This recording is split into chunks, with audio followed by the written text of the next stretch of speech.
Le Seigneur dit, la rébellion, la corne, des hommes ne sera-t-elle pas vaine? Un président ou un roi devrait-il être acclamé par son peuple? Hypocrites, les acteurs modernes de la scène publique. 1. Le père. Parce que le président ou le roi d'une nation est un père pour son peuple, il ne se doit pas d'être apprécié ou acclamé de son peuple, ses enfants, mais il se doit de prendre les bonnes décisions pour son peuple, ainsi qu'un bon père se le doit pour ses enfants, pour le bien-être et la survie de sa famille, sa nation. 2. La gloire du père. Parce qu'être un père est une gloire, puisqu'elle est à l'image du Créateur qui est un père pour ce monde et qu'il est glorieux, et parce que les hommes ont vu cette gloire du Créateur, alors ils recherchent à être des présidents et des rois afin de recevoir cette gloire pour eux-mêmes, et voilà pourquoi ils cherchent à être acclamés, glorifiés, c'est pour se faire élire comme des présidents et être régnés comme des rois. Mais le Seigneur dit, ce n'est pas celui qui prétend être le roi qui est le roi, mais seulement celui qui a été oint roi par moi. Les autres ne sont que des mercenaires et ils préféreront s'enfuir dans un autre pays plutôt que de faire face aux loups lorsqu'ils chercheront à dévorer leur peuple, leurs enfants. 3. Constat. Dans notre monde, l'État pille et meurtrit au lieu de jouer son rôle de père. Selon notre message, l'État suscite des délinquants du 18 juin 2018. Dans le royaume d'Élohim, la justice est là pour défendre les intérêts d'Élohim, de son royaume, selon notre message meurtrissure du 19 janvier 2019. Désir du Créateur. Le Seigneur, le roi, cherche à faire entrer l'homme dans son royaume, selon notre message L'esclave et le roi du 27 janvier 2020. 4. Le temps, la prophétie. À cause de l'endurcissement du cœur de l'homme, un temps lui a été donné afin qu'il puisse revenir volontairement à son Créateur. Ce temps est illustré sur la terre par le temps ou l'âge des nations, qui a débuté sur la terre en -586, lorsque la gloire du Seigneur a quitté le temple de Jérusalem, selon Ézéchiel 11, verset 23, et qui va s'achever à la guerre d'Armageddon, lorsque le Seigneur interviendra pour mettre fin au règne de l'Anti-Machia, le dernier roi de la terre. Pendant toute cette période, le temps des nations, le Seigneur a décidé de laisser les hommes gérer eux-mêmes les affaires de la terre. Et on voit le résultat, guerre sur guerre, injustice, crise et crimes de toutes sortes ont rempli notre histoire. Une minorité s'enrichit excessivement, tandis que la majorité des hommes souffre et s'appauvrit de plus en plus. Les hommes sont incapables de gérer le monde avec justice et équité et ils choisissent le mal plutôt que le bien, méprisent la justice et la Torah du Créateur car ils se servent de l'injustice pour s'enrichir personnellement et pour jouir temporairement d'un maximum de plaisir, pourtant passager et vain. Tout cela alors qu'ils devraient rechercher le Créateur selon sa parole afin de se soumettre à lui pendant ce temps de grâce qu'il leur est donné et ainsi espérer son salut, la rédemption pour leurs propres fautes, celle de leurs enfants, celle de leur famille, celle de leur nation, celle de la race humaine, le sang humain. Un constat d'échec des nations. Objection, cela ne concerne que la minorité qui gouverne les nations. Les autres ne font que subir le mauvais gouvernement de cela, direz-vous.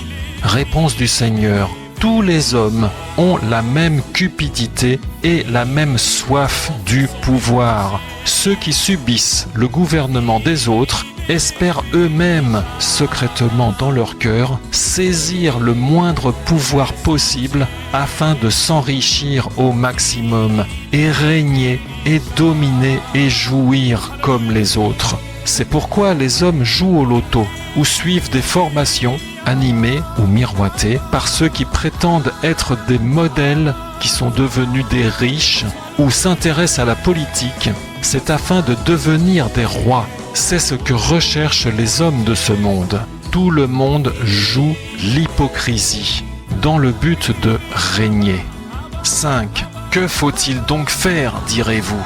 La réponse à cette question est déjà écrite dans la parole, la loi du Seigneur. Étant donné que tous ceux qui auront refusé de se soumettre à lui seront massacrés physiquement lors de son retour sur la terre, lors de la bataille d'Armageddon selon Apocalypse 19 verset 21, puis seront maintenus dans les souffrances, dans l'attente de leur jugement, ainsi que le sont déjà tous ceux qui sont morts dans la rébellion jusqu'à maintenant, selon Apocalypse 20 verset 12. Il convient de chercher le Seigneur selon sa parole, c'est-à-dire de chercher à se soumettre à lui et d'espérer sa miséricorde, son salut, selon les Écritures. Attention, cette directive est valable pour les incroyants comme pour les croyants, car nul n'est capable de faire le bien. Cherchez le Seigneur. Ésaïe 55 verset 6. Cherchez Yahweh pendant qu'il se trouve. Invoquez-le tandis qu'il est prêt. Que le méchant abandonne sa voie et l'homme injuste ses pensées. Qu'il retourne à Yahweh qui aura pitié de lui, à notre Elohim qui pardonne abondamment. Retournez à Yahweh, Ésaïe 30 verset 15, car ainsi a parlé Adonai Yahweh, le Saint d'Israël. C'est dans le retour à moi, littéralement la retraite, le désistement. Et dans le repos, comprenez la quiétude, la non-rébellion, que vous serez sauvés. Rejetez la domination, rébellion, enseignée par les hommes. Jérémie 5 verset 31. Les prophètes prophétisent le mensonge et les prêtres dominent par leurs moyens et mon peuple prend plaisir à cela. Que ferez-vous donc quand elle prendra fin ? Comprenez, dans les églises comme dans les gouvernements, les hommes écoutent prennent plaisir au jeu de pouvoir de leurs dirigeants, leur hypocrisie, leur jeu d'acteurs. Mais il faut plutôt craindre, écouter, se soumettre à Elohim seul. Le Seigneur est retourné dans son ciel et observe les hommes. Deutéronome 32 verset 18. Tu as oublié le rocher qui t'a engendré et tu as oublié le El qui t'a fait naître.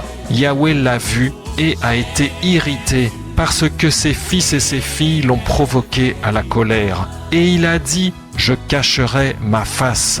Je verrai quelle sera leur fin, car ils sont une génération perverse, des fils infidèles. Le Seigneur attend et observe depuis son ciel pour saisir ceux qui accepteront de revenir à lui, sincèrement et totalement, afin de les sauver. Travaillez non pour les choses temporaires, mais pour les éternelles, dit le Seigneur. Demandez-moi cela et je le ferai. La loi et les prophètes, écoutez-les et venez à moi. Amen. Message en téléchargement sur uneparolepourmonpeuple.net. Le Seigneur dit, la rébellion, la corne, des hommes ne sera-t-elle pas vaine ? Un président ou un roi devrait-il être acclamé par son peuple ? Hypocrites, les acteurs modernes de la scène publique, Parce que le président ou le roi d'une nation est un père pour son peuple et parce que les hommes ont vu cette gloire du Créateur, alors ils recherchent à recevoir cette gloire pour eux-mêmes et être régnés comme des rois. Mais le Seigneur dit, ce n'est pas celui qui prétend être le roi qui est le roi, mais seulement celui qui a été oint roi par moi. Le Seigneur, le roi, cherche à faire entrer l'homme dans son royaume afin de les sauver. Un temps lui a été donné afin qu'il puisse revenir volontairement à son Créateur, ce temps est illustré sur la terre par le temps ou l'âge des nations qui va s'achever à la guerre d'Armageddon lorsque le Seigneur interviendra pour mettre fin au règne de l'anti-Machia, le dernier roi de la terre. Le dernier roi de la terre.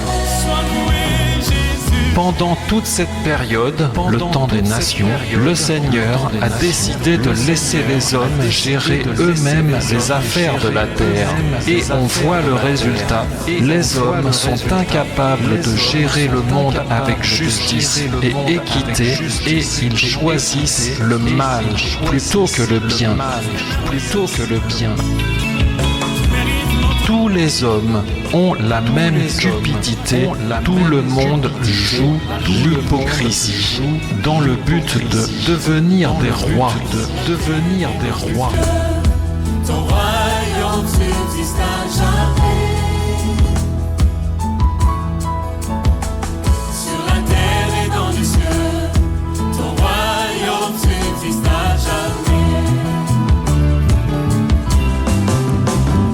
Sur la terre et dans les cieux, ton royaume subsiste à jamais. Sur la terre et dans les cieux, ton royaume subsiste à jamais. Que faut-il donc faire? Il convient de chercher le Seigneur selon sa parole, c'est-à-dire de chercher à se soumettre à lui et d'espérer sa miséricorde, son salut, valable pour les incroyants comme pour les croyants,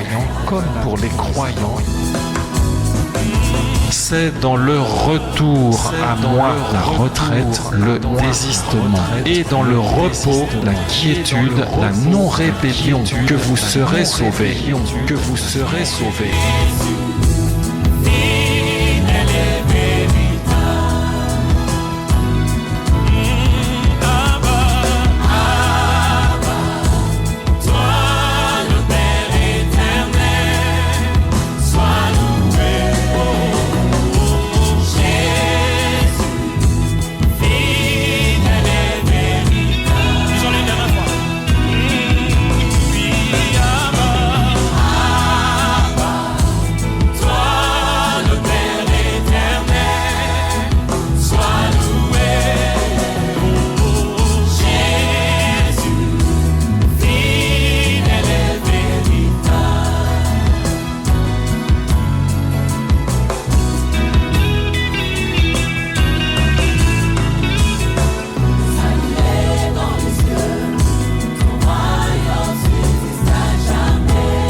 Travaillez non pour les choses temporaires, mais pour les éternelles, dit le Seigneur.